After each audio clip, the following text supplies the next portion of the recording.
Hey everyone, welcome back to another episode of Red Donkey Projections. I'm Eric, and we have Lucas as always.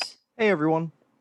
Today is July 19th, 2021, and today we're going to be talking about the 2021 Special District Primary, Special Congressional District Primary in Ohio's 11th District. We're going to be talking about why this race is happening, who the candidates are, and some polling, and what we think and who we think is going to be the final winner.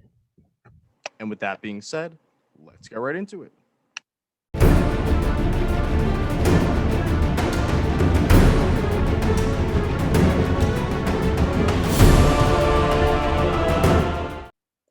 So why is this race going on?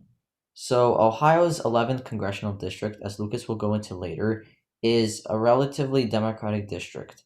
Um, the the representative that was there was Marcia Fudge, but when Joe Biden was elected president, he chose her as housing and urban development secretary. So she resigned her seat and she left it quote open for anyone to take it. But as I said, Ohio's 11th district is a pretty Democratic state, and we're going to be talking about why, and we're going to hand it over to Lucas now.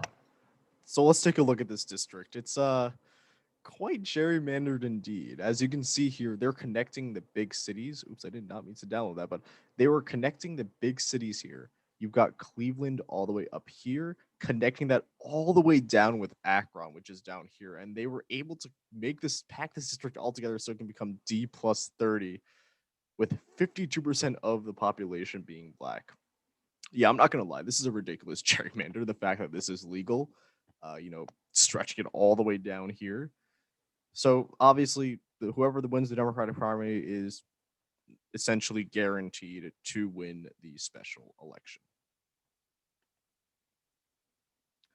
So heading now to the candidates, I'm going to pass it over to Eric now to discuss Nina Turner.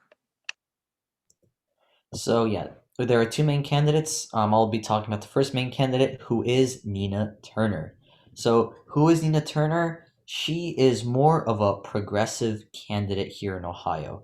She she usually, yeah, for the most part, her political career involved Ohio state politics, Cleveland City Council, Ohio State Senate, but she kind of, yeah, and also a 2014 Secretary of State, but I don't think she won Secretary of State, but she did run for it. So her political career kind of like stagnated at 2014, and she didn't do that much afterward. But she did gain some ground and some name recognition in the progressive area of the Democratic Party. She is part of, yeah, she actually became the president of Our Revolution, which is a progressive organization which was created by Bernie Sanders, and they kind of want to push progressive topics and speak out about those things. So she's very well known in the progressive aspect, and as Lucas said, because Ohio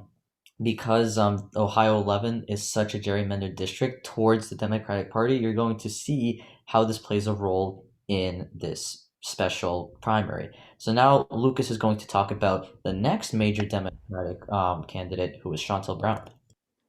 Right. So this election is basically the classic progressive versus moderate candidate. Shontel Brown is much more moderate than Nina Turner. For example, I believe that Shontel Brown actually supports keeping the filibuster. Not that it matters since she's not in the Senate, but she does support keeping the filibuster. She supports Biden, even though a lot of progressives are against him. She also, I don't believe she actually supports Medicare for all. Yeah, I don't think she supports many of those strong progressive policies that are kind of mainstream now.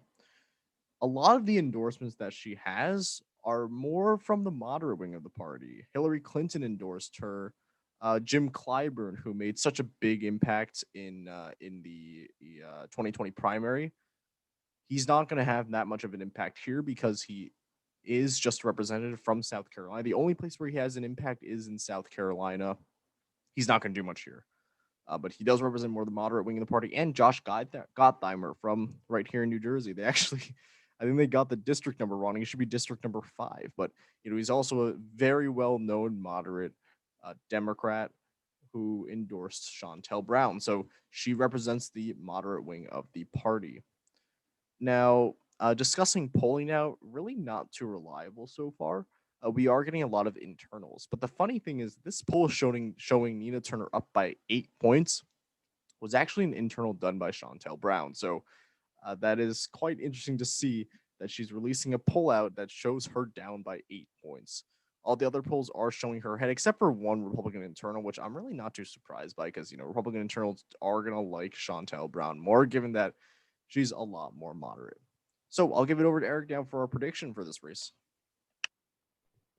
So for a prediction, it's not that much discussion. Not that much needs to be discussed. It's going to be a safe district for Nina Turner.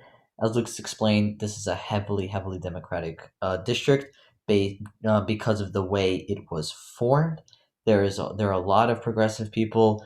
Basically, if Nina Turner wins, which is almost a given, and we're giving this safe by the way, she's going to become a member of the squad. Like the squad will probably take her in with full hands, So, Shontel Brown just doesn't have that much of a chance here. She doesn't really resonate with the people. And also, I think Nina Turner has a bit more name recognition in such an area as compared to Shontel Brown. Exactly. Nina Turner has much more name recognition than Shontel Brown and is leading in a lot of these polls, so we are going to keep this one as safe Nina Turner for now. And with that being said, that is the end of it for today. Thank you all so much for watching. If you like this episode, please a like one. If you like our content, please subscribe. And we'll see you in our next episode tomorrow. See ya.